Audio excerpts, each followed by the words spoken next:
नमस्कार, यासा.com पर आप सभी का स्वागत है। साथ साथ का संख्या 65। मेरे साथ है Mahesh ji Saini, Paldi branch manager, bank of Baroda. भाग 2, साक्षात्कार भाग 2। आपने देखा पहला भाग इनकी निजी जैसे हम अमूमन लेते हुए, और दूसरा भाग जो है वो है बैंकिंग से रिलेटेड। महेश जी, दूसरे भाग में बैंकिंग से संबंधित सवाल है ना। सबसे पहले तो मैं पूछूंगा, तो फिलहाल गर्म मुद्दा था ये डिनोमिनेशन का, डिमोनेटाइजेशन का, विमुद्रीकरण का, नोटों के निरस्तीकरण का। तो जो प्रक्रिया अपनाई गई और उसके बाद बैंक को जो सामना करना पड़ा समस्याओं का, उससे आपने कैसे समझदारी से, सूझबूझ से निपटारा किया, और जो इसका आप पर क्या प्रभाव पड़ा? एक्चुअली ये वैसे देश के लिए बहुत ज़रूरी था। ये हम बहुत लेट हो चुके थे, होना भी बहुत ज़रूरी था, तैयारी भी थी, लेकिन तैयारी में लोगों ने मतलब विपक्ष ने भी खूब मुद्दे उठाए, लेकिन होना बहुत ज़रूरी था। हो गया, अच्छी बात है। जी जी। और रही पालड़ी गांव की बात, तो यहाँ मुझे नहीं लगता कि कोई व्यक्ति परेशान हुआ हो। हाँ, 3-4 दिन तो सभी को परेशानी हुई, हमें भी हुई है, मुझे खुद को ही पैसे मिले ही नहीं तो देंगे, मुझे खुद को ही नहीं मिला। लेकिन जब से मिलना शुरू हुआ था तब से लेके अब तक, अगर ब्रांच के अंदर 400 आदमी है तो 400 व्यक्तियों को पैसा मिला, अगर 100 है तो 100 को मिला है। अगर किसी के घर में शादी या नए नए सिस्टम शुरू किए, नहीं वैसे भी पेमेंट नहीं मिला, तो हमने उसको किसी न किसी तरीके से सब लोगों के खातों में मिला के पेमेंट दिया है। लेकिन एक मानसिकता है कि जैसे किसी को 2.5 लाख रुपए दे दिए, अब उसको 2.5 लाख रुपए हमने 15 खातों में दिए, ठीक है, सबको टुकड़ों में, किसी के 10, किसी के 20, उसको पैसा मिल गया, शादी हो गई, सब हो गया। लेकिन मानसिकता क्या लोगों में, जब उनको पैसा दिया गया तो उन्होंने ये कहा कि वो माहौल में ऐसा कहा कि मैं ले आया, लाके दिखाओ। तो उन्होंने क्या है कि माहौल को गरमाने की बहुत कोशिश की। गांव में से 2-3 बार मुद्दे भी हुए, उसको क्यों दे दिया? हाँ, यहाँ पे सरपंच साहब भी वो मतलब बदमाशी की, लेकिन वो तो महिलाओं ने यहाँ पे आपस में कर लिया, किसी कोई दिक्कत नहीं है। और मुझे नहीं लगता कि कोई इस गांव में तो परेशान हुआ है। आसपास के यहाँ से 10 गांवों में मुझे तो ये सुनने में आया पर डे किसी न किसी बैंक को ताला लगा है। मैंने भी बताया, मैंने हर ब्रांच का पता है, यहाँ कुदन रहा, खीरवा रहा, कोलेडा रहा, बिदासर, हर जगह बदमाशी भी है। मेरी ब्रांच, हर ब्रांच में पुलिस की व्यवस्था थी, मेरी ब्रांच में पुलिस वाला बैठा रहता था, उसको मैंने कभी परेशान होने ही नहीं दिया। जी। और हमने क्या है कि ऐसा सिस्टम बनाया कि हम लोग सुबह सुबह पैसा जमा करेंगे और शाम को हम पेमेंट देंगे, जिससे क्या होगा कि कोई परेशान रहेगा और सबको पता रहेगा कि हमें सुबह जमा करवाना है। वो हमें क्या कि ऐसा इंस्ट्रक्शन मिले थे कि आप अपनी ब्रांच की व्यवस्था आप संभालोगे और आप क्या मैनेज करते हो। तो उससे क्या होता कि लेन देन से क्या होता है, हमारे यहाँ कोई डिफरेंस भी नहीं आता और हमें कुछ दिक्कत भी नहीं आती। जैसे नोटों की कमी है, नकली नोट है, ऐसा कुछ है। और रही हमारी ब्रांच की बात, तो हमारी ब्रांच में जितना टोटल केस किया है 6 करोड़ के समथिंग है। हमारे टोटल 3 नोट ऐसे थे जो गड़बड़ थे, वो गड़बड़ थे नहीं, मतलब वो क्या है कि गलती से निकल जाते हैं, बाकी ऐसा कुछ था नहीं। बाकी हमारे यहाँ पे एकदम एक्यूरेसी के साथ काम हुआ है, किसी को कोई परेशानी हुई नहीं है। अकाउंट ऐसे माहौल में भी हमने 200 से ऊपर अकाउंट खोले हैं, जो कि राजस्थान या इंडिया में कहीं किसी ब्रांच ने खोले नहीं खोले मुझे नहीं पता। क्या बात है, हमने 200 से ऊपर अकाउंट भी खोले यहाँ पे उस काम के साथ साथ। और हर दिन घर पे भी हम समय पे पहुंचे और सबको समय पे आने भी दिया वैसे। लेकिन गांव की बहुत अच्छी बात ये है कि गांव में लोग कहना मानते हैं। जैसे मैंने ये कहा कि भाई हाँ आपको पैसा कल दे देंगे, तो उन्होंने कहा ठीक है भाई, सबको दिक्कत नहीं, कल दे देना। लेकिन क्या होता है कि एक जैसे हमारा गर्म खून होता है, जैसे मैं भी युवा हूँ, मेरा भी गर्म खून होता है। अब कई लोग ऐसे कि साहब खाते क्यों नहीं खोल रहे हैं, तो खाते भी हम क्या पूरी वीक, अब रोज खाते खोलने लग जाए तो दूसरे काम नहीं हो पाते। तो कई बार लोगों को मैंने ये भी कहा कि भाई साहब अब 2 साल जब खाते की जरूरत थी, अगर रोज कहता था कि घर पे आके आप खाता खुल रहे हैं। बताएं कि जो लोन वितरण है विदेशों में क्या होता है कि मैनेजर तय नहीं करता, सिस्टम तय करता है। आपकी क्रेडिट हिस्ट्री है उसके हिसाब से लोन मिल जाता है और आपने अपने आप ही अप्लाई कर दिया, अपने आप खाते में पैसे जाते हैं। यहाँ लोन का तो बड़ा ही घटिया सिस्टम, कई लोगों ने आत्महत्या कर ली थी भूमि विकास बैंक, सहकारी बैंक के सामने। क्या होता है कि मैनेजर कहता है हमें ये पैसे दो, वो पैसे दो, पैसे खुद हाथ में लेता, केसर को दिलवाता है या बाहर जाके पैसे लेते हैं, पहले उसका खून चूसने वाली। पहली बात तो पालड़ी गाँव, पल्लावा, पालड़ी, यालसर, बऊ, लालासी और पोसानी, ये 6 गाँव के मैंने अभी तक यहाँ पे मतलब लोन भी किए हैं और केसीसी भी बनाए। टोटल 350 के ऊपर हमारे यहाँ पे लोन है। अगर कोई व्यक्ति ये भी कहे कि हमारे बैंक के स्टाफ ने या हमारे बैंक के किसी भी मैनेजर ने अगर 1 रुपया भी लिया हो, तो ये भाई हम स्वीकार करते हैं। अब नहीं लेने के पीछे रीजन मैं बताता हूँ आपको। अगर आप पैसा नहीं लेंगे तो आपका लोन खराब ही नहीं होगा, ठीक है। और जहाँ अगर आप व्यक्ति पैसा देता है तो व्यक्ति की मानसिकता होती है कि अगर आपने पैसे दे दिए तो यार जब वो पैसे ले रहा तो अपने को पैसे देने की क्या जरूरत है। तो क्या पैसा होने के बावजूद भी वो पैसा नहीं चुकाता, उसको विलफुल डिफॉल्टर बोलते हैं हम अपनी भाषा में।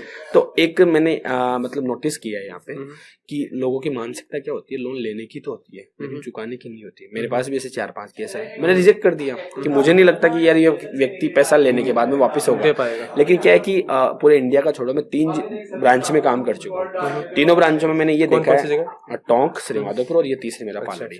तो यहाँ मैंने एक मानसिकता देखी है, लोगों की मानसिकता क्या होती है कि किसी न किसी स्कीम के माध्यम पैसा ले लो, बस ले लो। आप कह रहे हो कि विदेशों में ऐसा होता है, तो विदेशों में उनको पता है, उनका क्रेडिट हिस्ट्री है कि उनका ब्रांच में खाता एक ही होता है, एक ही खाते में, एक ही ब्रांच में खाता होता है। यहाँ साल एक आदमी का मतलब हर ब्रांच में तो खाता मिल जाता है आपको, और वो जब यहाँ से लोन ले लेगा तो उसके बाद उस बैंक को शक्ल नहीं देखता है। तो ऐसे व्यक्ति को जब घर पे जाते हैं पैसा पड़ा है लेकिन क्या नहीं है, पैसा नहीं है। छोटी से बैंकिंग के साथ क्या होता है कि सेवा, जैसे कि हंस के बोलना, लोगों का सम्मान करना, कोई अगर एक्स्ट्रा आपके जो है जाके भी 2 कदम जाके भी उसकी मदद करना, ठीक है, रूल से परे नहीं लेकिन रूल के निभाने के साथ साथ, ठीक है, लोगों को तसल्ली देना, अगर काम नहीं हो रहा तो भी तसल्ली के साथ बात करना, और एक जो है सूखा मुंह है, ठीक है, और अगले से तड़ाके से बात करना, कुछ बैंकों में होता है, यहाँ ऐसा नहीं है। इसका रीजन तो बस आप देख सकते हो, आप भी यहाँ पे काफी टाइम से हो, तो आप देख सकते हो यहाँ पे कि मुझे तो नहीं लगता कोई व्यक्ति परेशान यहाँ पे होगा, मुझे भी नहीं वैसा, और होना भी नहीं चाहिए। और जबकि मेरा जो स्टाफ है वो सेकंड टीम है मेरी, मैं अकेला बचा हूँ पुराना, बाकी मेरा पहली टीम चली जा चुकी है। तो मैंने सिर्फ एक ही बात कही है, कस्टमर से पर्ची नहीं भरी जाए कोई दिक्कत नहीं, अंगूठा लगाता है कोई प्रॉब्लम नहीं है, मैं कर दूंगा अगर आपसे नहीं वही तो सेवा आती है ना। तो अगर आप मेरे कस्टमर को, किसी को, मेरे स्टाफ को भी कुछ नहीं बोलता, मेरा तो कॉन्सेप्ट क्लियर है कि अगर वो नहीं कर रहा तो मैं करूंगा। अगर कभी तो उसको शर्म आएगी यार चलो आपका मैनेजर ही पर्ची करके देगा, तो कभी दो, अगर किसी को परेशानी है तो। लेकिन क्या होता है, इसका एक गलत फायदा भी होता है। जैसे हमने शुरू में ऐसा कुछ किया, हमने क्या पर्चियां भी भर के लोगों को देना शुरू किया, सब कुछ करना शुरू किया, तो वो उसका क्या गलत फायदा, जो लोग पढ़े लिखे भी हो, साहब पर्ची भर दो आप। तो ये नहीं कि भाई हाँ चलो मैं भर सकता हूँ तो मैं तो भरूँ, कुछ तो कोशिश करूँ। तो ऐसा ये इस चीज की मानसिकता में बदलाव है। इसमें हमने अभी जैसे लोगों को एटीएम दे के एटीएम की सेवा जो है, जैसे अभी हमारी ब्रांच में लगभग 85% लोगों के पास एटीएम है। तो मेरी ब्रांच में आप कभी भी देखोगे भीड़ नहीं मिलेगी आपको, क्योंकि मैक्सिमम लोग डाइवर्ट है एटीएम पे, तो वहां से वो पैसा लेके जाते हैं, कैसे इस्तेमाल करना। अगर कोई नहीं निकलता तो मैं खुद जाके भी निकालता हूँ, ऐसी बात नहीं है। किसी का खाता खोलना नहीं आ सकता यहाँ पे, परेशानी है साहब, ये वाली दिक्कत है।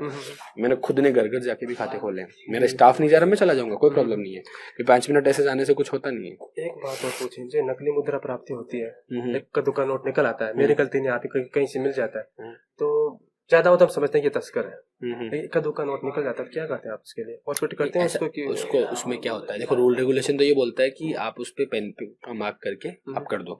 लेकिन मान लो कि कोई जेन्युइन कस्टमर है, उसके घर में पैसे 1000 रुपए टोटल होते हैं, तो हम उसको ये कहते हैं भैया देखिए 500 रुपए चलेंगे तो है नहीं, आप चाहो तो रख सकते हो। बाकी रूल रेगुलेशन ये बोलता है कि उसको आप रख के जब्त करके FIR दर्ज कराओ। लेकिन क्या है कि सामने वाले कस्टमर की परिस्थिति भी देखी जाती है। अब ऐसा हो कि एक ही बंदे के पास में ऐसे 150 नोट निकल आए, तो वो तो उसकी तो क्या हमें रिपोर्ट करना बनता है, ऐसा कुछ नहीं है। अच्छा ये बताएं कि क्रेडिट कार्ड और एटीएम पर निकासी में चार्ज लेते हैं बैंक वाले। विदेशों में देखा है कि क्रेडिट कार्ड पर चार्ज नहीं लेते हैं, जो दुकानदार होता है उससे वो वीजा वाले मास्टर कार्ड वाले लेते हैं, वो अलग बात होगा, क्योंकि वो पैसा कमाता है। आम आदमी पैसे कमाता नहीं है, वो भरता है, वैसे ही पे करता है, तो उस पर टैक्स पर टैक्स। एक्चुअली जो एटीएम से दूसरे से निकासी जो पैसे हैं वो चार्ज लेते हैं। एक्चुअली क्या है, अपने भी यहाँ पे बैंकों में ऐसा सिस्टम है, एक अपने इंडिया की कंपनी लॉन्च हुई है रुपे कार्ड की, जो NPCI ऑपरेट करती है। जो रुपे कार्ड जो होता है वहाँ पे उसमें हमें किसी प्रकार का चार्ज नहीं देना होता है।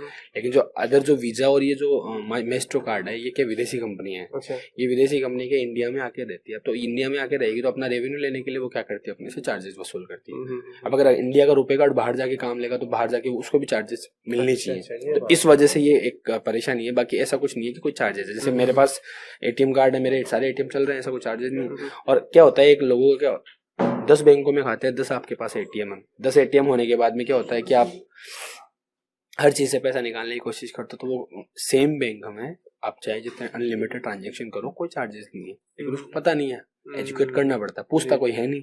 और एक हर एटीएम के पेपर के अंदर लिखा हुआ रहता है कि भाई आपके पास इतने ट्रांजेक्शन है, इतनी इसकी लिमिट है, लेकिन उसको देखते ही नहीं है। एजुकेट होने के बाद भी नहीं देखते। पढ़े लिखे कई बार IIT की बंदा बोलता है साहब मेरे तो चार्ज लग गया, काहे का लग गया, पढ़ते ही नहीं है। ये बताएं कि SBI नहीं, जो आप आजकल बैंक खाते खोलते हैं और कोई दूसरी दूर से यहाँ ट्रांसफर करना चाहता है, जैसे कि यहाँ का दूर का जिसकी आईडी है वो यहाँ खोलना चाहता है, तो आप मना करते हैं जी ये तो बहुत दूर का है, आईडी अपने क्षेत्र निकटस्थ नहीं, क्षेत्र में उसमें क्या होता है, आजकल बैंक का RBI का एक सर्कुलर है, इंडिया में आप कहीं भी चले जाओ, हो सकता है आप नौकरी करते हो साउथ में चले गए या आंध्र प्रदेश चले गए, कोलकाता चले गए, तो आप वहाँ रह रहे हो, ऑब्वियस सी बात है वहाँ रहोगे तो आपका मतलब कहीं ना कहीं कुछ ना कुछ तो वहाँ होगा, आईडी तो आपकी यहाँ लोकल बनती है। तो क्या होता है, वहाँ पे एक एड्रेस कंफर्मेशन को लेकर एक लेटर लिया जाता है, एक डिक्लेरेशन होता है, वो डिक्लेरेशन दे दो, आपका वहाँ खाता खुल जाएगा, कोई दिक्कत नहीं। लेकिन मान लो कि आप यहाँ से यूपी जा रहे हो, यूपी में आप आतंकवादी गतिविधि करना चाह रहे हो, खाता खुलवाना चाह रहे हो, वो कैसे खोल पाएगा? तो वो एड्रेस कंफर्मेशन के लिए कुछ ना कुछ चाहिए होता है। कल को ऐसा नहीं हो वो एड्रेस कंफर्मेशन हमने ले लिया और वहाँ पे बंदा रहता ही नहीं है, तो कोई वो मतलब गलत मिसयूज नहीं हो, इसलिए ऐसा कुछ है। बाकी ऐसा नहीं है कि भाई हम खाता नहीं खोलते, हमने यहाँ पे जो लोग मतलब आसाम रहते हैं उनके भी खाते खोले, लेकिन हमें लोकल एड्रेस प्रूफ चाहिए बस, और कि भाई यहाँ क्यों रह रहा है, वो यहाँ काम करता है साहब, यहाँ पे कि ये काम कर रहा है, ये मना ही नहीं है, मना नहीं है, ऐसा कोई रूल नहीं है। अच्छा, SBI ने जो बैंकों का विलयीकरण किया है, जो अपनी सहयोगी बैंकें हैं, तो क्या लगता है आपको उससे बैंकिंग क्षेत्र में SBI मजबूत होगी, उछाल आएगा या कुछ सुधार होंगे? ये तो बहुत ही प्रभुत्व जमेगा मतलब इसका। प्रभुत्व क्या है, जैसे अभी तो इनका हुआ है, बाकी जितने भी बैंक हैं अपने टोटल अपने ऑल इंडिया में अभी 6 मतलब टोटल 6 बैंक बचने वाले हैं। अच्छा, बाकी बैंकों का भी मर्जर चल रहा है, तो ये पहला मर्जर है, इससे बहुत फर्क पड़ेगा। व्यक्ति को क्या है कि हर बड़ा ब्रांड आएगा, बड़े ब्रांड आएंगे तो बड़े ब्रांड होंगे, बड़ी होगी तो सर्विस भी अच्छी होगी, सुविधाएं अच्छी होंगी, आपको मतलब हर गली में आपको ब्रांच मिलेगी, आपको पहुंच दूर दूर तक हो जाएगी ना। तो ये बाकी जो बैंक बच रहे हैं 19 बैंक जो अपने 20-21 बैंक जो टोटल हैं, इनका भी मर्जर होना है। अच्छा कदम, मतलब ये तो बहुत अच्छा काम। अच्छा, ये बताएं जो 10 रुपए का सिक्का है, ये बड़ा परेशान कर रहा है आजकल। 10 रुपए के सिक्के में क्या है कि RBI ने तय कर दिया कि ये दोनों सिक्के वैलिड हैं, वैध हैं, और इसमें सिर्फ मुद्रण करते समय फर्क है उन बिंदुओं का, 8-10 जो बिंदु हैं, बाकी काफी बार क्लियर हो चुका है। और सिक्का नहीं लेना भी राष्ट्रद्रोह का अपराध भी आपको पता है। फिर भी कुछ जगह बैंक वाले नहीं लेते, कुछ जगह जो दुकान वाले नहीं लेते, और कई जगह मैंने देखा है कि बैंक वाले पैसे देते हैं, जैसे मान ली कि 1000 रुपये आज आपने इश्यू किए तो दूसरे दिन आपके 5000 आते हैं। हाँ, कहाँ से लेके आते हैं लोग? एक्चुअली क्या है कि एक मानसिकता हो गई है, और ये सिर्फ 3 जिलों की मानसिकता है, सीकर, जोरू, झुंझुनू। बाकी आप किसी भी जिले में चले जाएं 10 का सिक्का लेते भी और देते भी हैं। ये देखो, ये मानसिकता खत्म करने के लिए हमें एक कदम उठाना पड़ेगा। भाई बैंक वहाँ 10 के सिक्के रखने के लिए तो नहीं है जी, नहीं। बैंक ने मुद्रा निकाली तो बैंक लेन देन के लिए उपयोगी है। अब जैसा मैंने गाँव में सब लोगों को ये कहा कि भाई आप सिक्के लो, हम आपसे जमा लेंगे, कोई दिक्कत नहीं है। हमने यहाँ से 40,000 के सिक्के बांटे, सबने लिए, कोई दिक्कत नहीं है, हमने जमा भी लिए, कोई दिक्कत नहीं है। लेकिन हम दे तो 1 रुपया रहे हैं, हमारे पास 10 रुपए रहे। अब ये समझ में नहीं आ रहा कि 40,000 देने के बाद में 2 लाख कहाँ से आ गए। तो क्या हो रहा है, इससे एक बोलते हैं कि भ्रष्टाचार, जैसे बोलते हैं ना कि आप कह रहे थे कि भाई पैसा लेने वाली बात है, तो लोग कमीशन के बेस पे क्या होता है, कहीं दूसरे से 10,000 ले आते हैं, मैं 6,000 में यहाँ जमा करवा देते हैं, उसको 4,000 रुपये मिल जाते हैं, और यहाँ उस चीज के लिए वो लड़ाई झगड़ा भी कर लेते हैं। अभी कलेक्टर को अब जब हमने इस चीज के लिए निर्देश दिया तो उन्होंने एक निर्देश निकाला कि भाई आप 500 रुपए तक के सिक्के खाते में जमा कर सकते हो। हमने वो भी किया। हमने जिस व्यक्ति को पैसे दिए हैं ना, अब मैं 500 रुपए बांट रहा हूँ, वो मार्केट से मतलब 2,000 लेके आ रहा, तो वो कैसे संभव? और ये मुद्रा जो है ये यहाँ रखने के लिए नहीं है। मुद्रा का काम है, मुद्रा का विनिमय होना चाहिए कि यहाँ लेन देन हो। अगर ये मुद्रा आप दुकान पे अगर आप किसी से ले रहे हो तो उसको वापस भी दो ना, क्या दिक्कत है? उसकी जेब में रहेगी, उसको फिर कोई चाहिएगा, वो वापस आपके पास आएगा। तो ये मुद्रा का जो लेन देन है ये होना चाहिए, ना कि आप बैंक में लेके रख दो। मैंने पिछले फरवरी और मार्च महीने में एक सिक्का ब्रांच से दिया नहीं है किसी को, उसके बावजूद भी मेरे पास आ रहे हैं। सोचो कहाँ से आ रहे हैं? तो मेरे पास आज 2 लाख रुपए के सिक्के पड़े, तो मैं 2 लाख किसी को करूँ क्या? लग गया, नरम है, नरम है, ले लेंगे ना। हाँ, लेने की कोई दिक्कत नहीं है। अब लोग मुझसे झगड़ा भी करते हैं। अभी आप थोड़ी देर पहले आपने भी देखा कि भाई यहाँ पर व्यक्ति 500 रुपए के सिक्कों के लिए लड़ रहा था, बोला आपने ले लो। लेकिन ये समझ रहे आ कहाँ से रहे हैं सिक्के? तो ये सिक्कों की जो मानसिकता है, अब जैसे अब हम दे भी रहे हैं और ले भी रहे हैं। अब मान लो हमसे अगर आप नहीं ले रहे हो, मैं किसी को नहीं दे रहा हूँ यहाँ पे, अगर मैं नहीं दे मतलब दूर आपको बोलूँ कि आप नहीं ले रहे हो तो मैं आप पे राजद्रोह का केस करूंगा। तो सब ये सोचते हैं कि यार ये अपना ही आदमी, इस पे काहे का केस करना। वरना आज इस चीज का माहौल खराब करने के लिए मुझे 10 मिनट लगेंगे।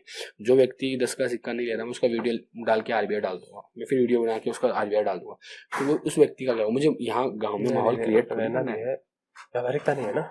तो इस चीज को लेके क्या है कि आप लोगों को आपस में लेन देन करने का काम दोनों को करना होगा। आप भी दो और हम भी लेंगे, हम भी देंगे और आप भी लो, दोनों काम होना चाहिए।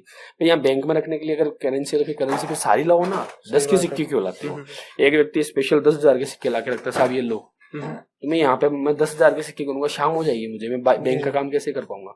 इस परिस्थिति को वो समझ नहीं पा रहे। कई बार बैंक वालों ने वैसे किया था, जब नोटबंदी तो उसमें 10,000 के सिक्के लोगों को दे दिए थे, 2,000 के। तो उनको एक चीज बताएं, अब सिक्के किस चीज के लिए बनाए जाते हैं? सिक्के क्या चीज के लिए बनाए अच्छा, जाते कोई हैं? मजबूत आदमी ले जाए, बुढ़ी औरत को भी दे दिए, वो बहुत घिस के ले नहीं जा तो रही है। हमने अगर दिए हैं तो साथ में लिए भी हैं सभी लोगों से। हमारे यहाँ पे तो ऐसी कोई परेशानी नहीं है। बाहर अगर आ रही है तो उसका देखो हम कुछ नहीं कर सकते। भाई मैं बाहर से पूरे ऑल इंडिया को बोल दूं ये सिक्के मेरे पास जमा करवा दो, भेजी के बाद जमा तो करवा मेरे पास तो यहाँ कैसे जमा हो पाएंगे? भाई ये मेरा एक मानना है कि आप सिर्फ एक छोटी सी जागरूकता का काम है। आप अगर ले रहे हो तो आप उसको दो भी साथ में। तो आप अगर क्या कर रहे हो, उसे ले लेके इकट्ठे ही कर रहे तो हो। दुकान वालों को किस तरह आश्वस्त करना चाहेंगे सिक्कों के बारे में कि सिक्के चलते हैं? दुकानदारों को सिर्फ इतना बोलना चाहूंगा कि अगर आप हम कस्टमर को दे रहे हैं, आप उससे सिक्के लो। जब वो 100 रुपए की चीज है 80 रुपए की ले रहा है, 20 रुपए, तो उसको 2 सिक्के वापस दो। फिर जब वो वापस आए तो उससे लो। फिर नहीं लेता तो हमारे पास आओ, हम लेंगे, लेकिन लेन देन तो करो कम से कम। बैंक में लाके रखने से क्या होगा? अपनी 2 लाख की करेंसी ब्लॉक हो गई। ऐसी मेरी एक ब्रांच में 2 लाख है तो सोचो कितनी ब्रांचें हैं। 50,000 ब्रांच है तो 50,000 ब्रांचों में कितना पैसा ब्लॉक हो गया। तो वो चीज मार्केट में रखने के लिए है। ये पूछ लूँ मैं आपसे, क्या ये कदम आरबीआई का उठाया गया परिपक्व कदम नहीं दर्शाता? क्योंकि आरबीआई को पता था कि हमारे लोग कैसे हैं, मानसिकता कैसी है, लोगों को समझाना बड़ा आसान नहीं है, तो उन्होंने 2 तरह की सिक्के खुद ही जारी कर दिए।